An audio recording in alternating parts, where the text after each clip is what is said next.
गुरु ब्रह्म महिमा अलेख शरण। नमस्कार दर्शक वृंद, आपण मानंकु आजिर राशिफल कार्यक्रम मु एस कुमार स्वागत जनाऊँगी। प्रतिदिन निजर राशिफल जानिबा पाई गुरुकृपा यूट्यूब चैनल को सब्सक्राइब करंतु और पाखरे थिबा बेल आइकन को प्रेस करी ऑल नोटिफिकेशन ऑन करी दियंतु, जहा फଳରେ आमे जेतेबेले वीडियो अपलोड करिवो प्रथमे आपण वीडियो देखि पारिबे। आमर यही वीडियो रे आपण संपूर्ण पंचांग सहित मेष ठारू मीन पर्यंत 12 गोटी राशिर राशिफल विषय रे जानि पारिबे। वीडियो को दयाकरी शेष पर्यंत देखंतु। वीडियोटी भल लागिथिले वीडियो को लाइक करंतु एवं आपणक प्रियजन पाखु शेयर करी जणांतु। एबे आसंतु जानिबा आज दिनर संपूर्ण पंचांग विषय। आज 2025 मसीहा डिसेम्बर मास 29 तारिख सोमवार, दिल्ली शराब्द सन 1433 साल, स्वाधीन भारताब्द 79 वर्ष, महिमाद 198 वर्ष। उत्कल गजपति श्री श्री गजपति दिव्यसिंह देव महाराजांकर 69 अंक। सौरस्व पौष मास 14 दिन, चांद्रमते पौष शुक्ल पक्ष दशमी तिथि रात्रि 2 घंटा 6 मिनिट पर्यंत। आजिर सूर्योदय विरजा क्षेत्र को 6 घंटा 22 मिनिट, धनु लग्न 2 दंड 16 लिता गते उदय। आजिर सूर्यास्त विरजा क्षेत्र को 5 घंटा 11 मिनिट, मिथुन लग्न 2 दंड 31 लिता गते अस्त।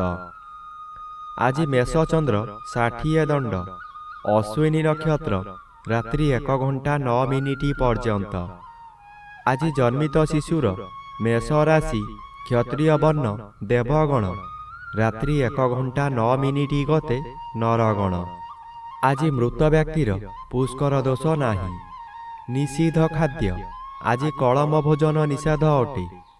आजिर अमृत जोग प्रातरु दिवा 7 घंटा 56 मिनिट मध्य, दिवा 9 घंटा 32 मिनिट गते 11 घंटा 56 मिनिट मध्य, रात्रि 7 घंटा 35 मिनिट गते 10 घंटा 47 मिनिट मध्य एवं रात्रि 2 घंटा गते 2 घंटा 47 मिनिट मध्य।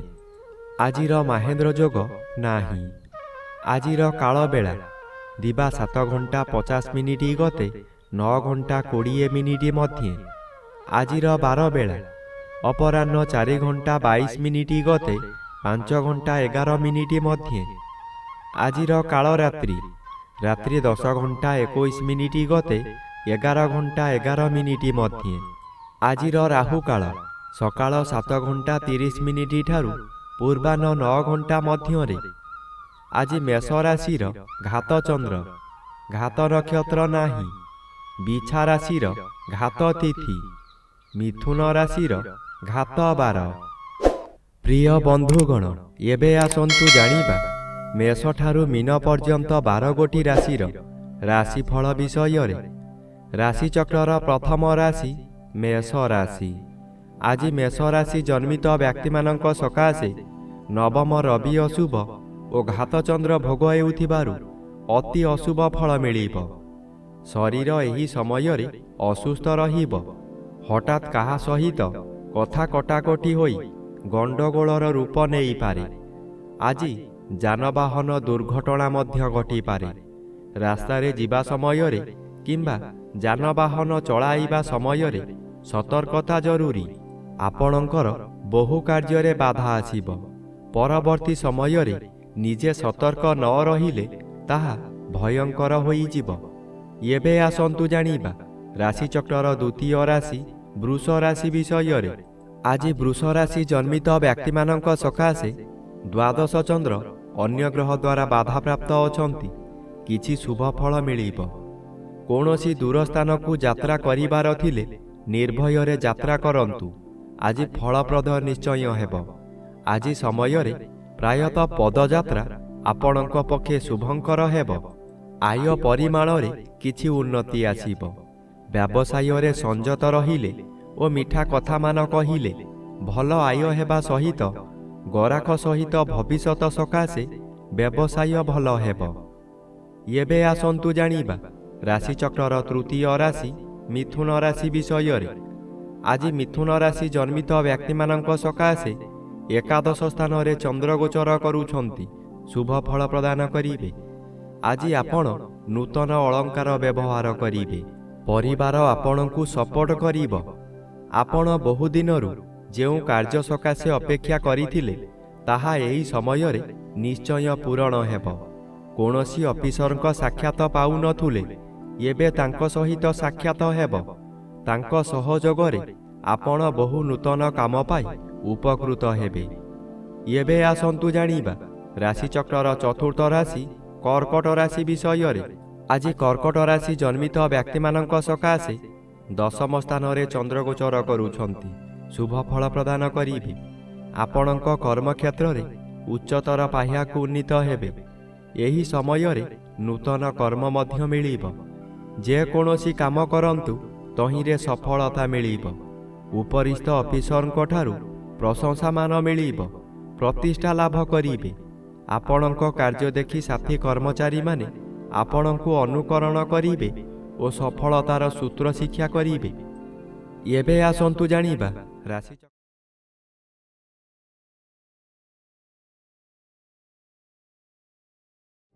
ନବମ ସ୍ଥାନରେ ଚନ୍ଦ୍ରଗୋଚର କରୁଛନ୍ତି ଶୁଭ ଫଳ ପ୍ରଦାନ କରିବେ। ଆପଣ ଯେଉଁ କାର୍ଯ୍ୟ କରିବାକୁ ଚାହିଁବେ ତହିଁରେ ସଫଳତା ମିଳିବ। ବିଶେଷ କରି ଏହି ସମୟରେ ଜନମଙ୍ଗଳ କାର୍ଯ୍ୟକ୍ରମରେ ଯୋଗ ଦେଇପାରନ୍ତି। ଜନହିତକର କାର୍ଯ୍ୟ କରି ଉଚ୍ଚ ପ୍ରଶଂସା ପାଇବେ। ଚତୁର୍ଦିଗରୁ ସମ୍ମାନ ମିଳିବ। ଖୁସିରେ ଦିନ କାଟିବେ। ଏହି ସମୟରେ ଭାଗ୍ୟରେ ପରିବର୍ତ୍ତନ ହୋଇଯିବ। ସାଙ୍ଗସାଥୀମାନଙ୍କ ଠାରୁ ପ୍ରଶଂସା ମିଳିବ। ଏବେ ଆସନ୍ତୁ ଜାଣିବା ରାଶିଚକ୍ରର ଷଷ୍ଠ ରାଶି କନ୍ୟା ରାଶି ବିଷୟରେ। ଆଜି କନ୍ୟା ରାଶି ଜନ୍ମିତ ବ୍ୟକ୍ତିମାନଙ୍କ ସକାଶେ ଅଷ୍ଟମ ସ୍ଥାନରେ ଚନ୍ଦ୍ର ଓ ଚତୁର୍ଥ ସ୍ଥାନରେ ରବି ଗୋଚର କରୁଛନ୍ତି। ଉଭୟ ରବି ଓ ଚନ୍ଦ୍ର ଅନ୍ୟ ଗ୍ରହ ଦ୍ୱାରା ବାଧା ପାଉଥିବାରୁ ଅଶୁଭ ଫଳ କମ୍ ମିଳିବ। ବନ୍ଧୁ ବିବାଦ ସ୍ଥଗିତ ରହିପାରେ। ଯାହା ଅଧିକ କ୍ଷତି ହେବାର ଥିବ ସେଠାରେ ଅଳ୍ପରେ କ୍ଷୟକ୍ଷତି ହେବ। କୌଣସି ଦୈବୀ ଶକ୍ତି ଆପଣଙ୍କୁ ସାହାଯ୍ୟ କରିବ। ତଥାପି ଦୁର୍ଘଟଣାକୁ ଏଡ଼ାଇ ଦେଇ ହେବ ନାହିଁ। ତାହା ଶାରୀରିକ ହେଉ କିମ୍ବା ମାନସିକ ହେଉ। ଆଜି ପ୍ରଭୁ ପାଦରେ ମନୋନିବେଶ କଲେ ରକ୍ଷା ମିଳିବ। ଏବେ ଆସନ୍ତୁ ଜାଣିବା ରାଶିଚକ୍ରର ସପ୍ତମ ରାଶି ତୁଳା ରାଶି ବିଷୟରେ।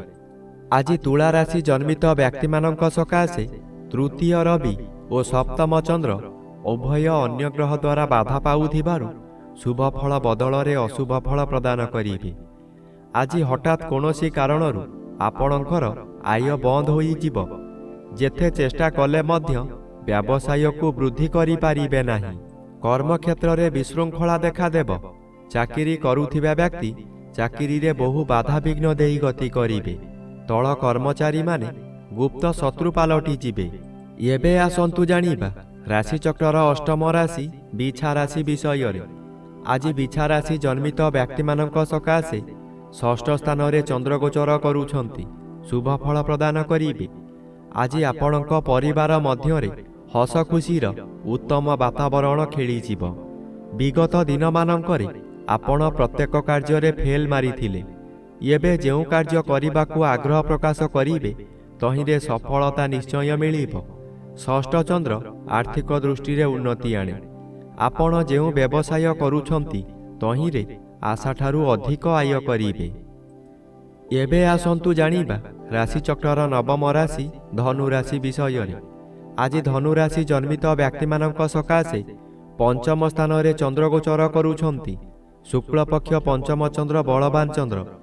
ଆପଣଙ୍କର ଜ୍ଞାନ ବହୁ ଗୁଣରେ ବଢ଼ିଯିବ। ମସ୍ତିଷ୍କ ଥଣ୍ଡା ରହିବା କାରଣରୁ ପ୍ରତ୍ୟେକ କାର୍ଯ୍ୟ କରିବା ପୂର୍ବରୁ ଭଲ ଭାବରେ ଚିନ୍ତା କରି କରିବେ। ବିଦ୍ୟାର୍ଥୀମାନେ ଯାହା ପାଠ ପଢ଼ିବେ ତାହା ସବୁଦିନ ସକାଶେ ମନ ମଧ୍ୟରେ ଛାପି ହୋଇ ରହିଯିବ। ଏହି ସମୟରେ ପ୍ରବଳ କ୍ଷୁଧା ଜାତ ହେବ। ଭଲ ଭଲ ଜିନିଷ ତଥା ଗରିଷ୍ଠ ଖାଦ୍ୟ ଖାଇ ପେଟ ରୋଗର ମୂଳଦୁଆ ପଡ଼ିବ। ଏବେ ଆସନ୍ତୁ ଜାଣିବା ରାଶିଚକ୍ରର ଦଶମ ରାଶି ମକର ରାଶି ବିଷୟରେ।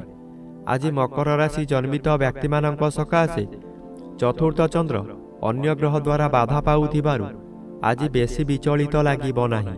ଧୈର୍ଯ୍ୟର ସହିତ ଆଗକୁ ଆଗକୁ ମାଡ଼ିଯିବେ। ଅର୍ଥ ଆସିବାର ବାଟ ଫିଟିଯିବ, କିନ୍ତୁ ତତ୍କ୍ଷଣାତ୍ ମିଳିବ ନାହିଁ। ଚାକିରି କରୁଥିବା ବ୍ୟକ୍ତିମାନେ ଶୁଭ ଖବର ପାଇ ଆନନ୍ଦିତ ହେବେ।